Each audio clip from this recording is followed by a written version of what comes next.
I have some very interesting information I want to share with you related to synthetic vitamins. From my viewpoint, synthetic vitamins should not be taken on a regular basis for increasing your health. Now, if you're taking them for a detoxification program, that's something completely different. But taking them on a regular basis, month after month after month, could create some problems. So we're going to talk about why.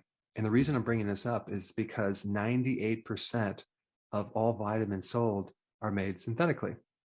And the question is, are they the same as natural vitamins? And the answer is no, because just because it's similar does not make it identically the same. That's like saying an artificial flavoring is exactly the same as a natural flavoring. It's not. 90% of all the ascorbic acid or synthetic version of vitamin C comes from China. And the regulation of what you're getting might not be at the standards that you really need as well, especially since vitamin C is made from GMO corn with other chemicals, other solvents. Now, ideally, the best way to get your nutrients is through food, nutrient-dense foods, but it's very difficult to find foods with all of the nutrients that you need.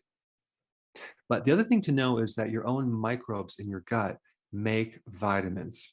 Now, the actual form of a synthetic vitamin versus a natural vitamin is different. Now, I don't want to get into the complexities of synthetic vitamins, but when you have synthetic vitamins, some of that vitamin is in a different form. So when it goes to your body like a lock and a key, it's not going to fit. So a good portion of that vitamin is going to be wasted. So the absorption rate or the bioavailability of a synthetic vitamin is lower. And this is why you see the synthetic vitamins in massive amounts, like 11,000% of your RDAs.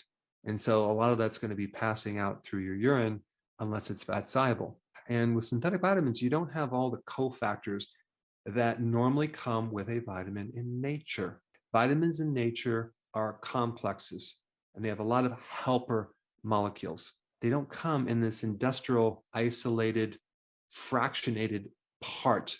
They come in this synergistic complexity of a lot of different parts, which includes, like they might have a trace mineral part of that vitamin. They'll have other vitamins that help the absorption. And one reason for this is because, let's just take antioxidants. When an antioxidant donates its electron to a free radical, which is basically something that's unpaired. In other words, it's missing an electron. So the antioxidant donates this electron to make this free radical stable. Well, now that antioxidant becomes a free radical because now it's missing an electron. So it has to borrow electron from a friend or neighbor antioxidant. So if you don't have a network of antioxidants, you can basically turn your antioxidants into free radicals. So this is why Mother Nature always comes in a group of antioxidants and associated helper molecules. Now, the other really big problem with the synthetic vitamins is that they have residual traces of some of the solvents, chemical compounds like chloroform, petroleum, acetate, glyphosate, which is an herbicide, and even hexane, which is a solvent.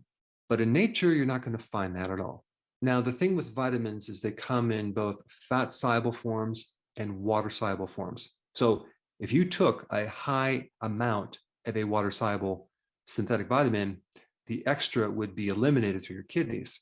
But if it's a fat-soluble vitamin, it's not going to be eliminated very easily. It's going to get stuck in your fat cells. And this is why there's some pretty major side effects when you take synthetic fat-soluble vitamins. So if a mother is taking synthetic vitamin A, there's a risk for that child of having a birth defect. There's some data on synthetic vitamin E and premature death. And then folic acid, which is different than the natural version, folate, increasing your risk of getting cancer. Then you have vitamin C. Okay, I'm talking about ascorbic acid. There's a study that I'll put down below that shows that it decreases the muscle mitochondria biogenesis. So you're going to make less mitochondria. So you're going to have less training efficiency. But I will say that there's also some positive benefits of taking synthetic vitamin C in the form of ascorbate injected for cancer. Now, I'm not recommending this, but there's just some interesting data to show that it can help kill cancer cells because it can turn into hydrogen peroxide in your blood and kill the cancer. Now, again, I'm not telling you to do that. I'm just showing you that there is studies that show there's benefits of synthetic vitamins. But even folic acid in prenatals can decrease the risk of getting neural tube defects. So that would be one benefit, but there's side effects of increasing your risk for cancer. So there's pros and cons, but there's way more pros when you do the natural whole food concentrates. Now, with synthetic vitamins, they add a lot of additional things in there. They'll add additives, preservatives, flavorings, colorings. So let me just read you the ingredient list on probably one of the most popular, highest selling synthetic vitamins on the market. Okay, it has modified cornstarch. I don't know why they put modified cornstarch in a vitamin. Maltodextrin, which is a sugar, polydextrose, ascorbic acid, vitamin A acetate, which is synthetic. Then they add yellow 6-leg as a coloring agent. And then some of the minerals are in oxide forms, which are not the best absorbed minerals. If possible, you want the plant-based minerals or minerals that are absorbed a lot better. Then they add calcium carbonate, which is basically rocks, and ascorbic acid. The B vitamins, like vitamin B1, B2, they make it from coal tar, acetone, and ammonia, versus the natural version can come from garlic or nutritional yeast. Vitamin B2 could be from holy basil. Vitamin A could be from cod liver oil.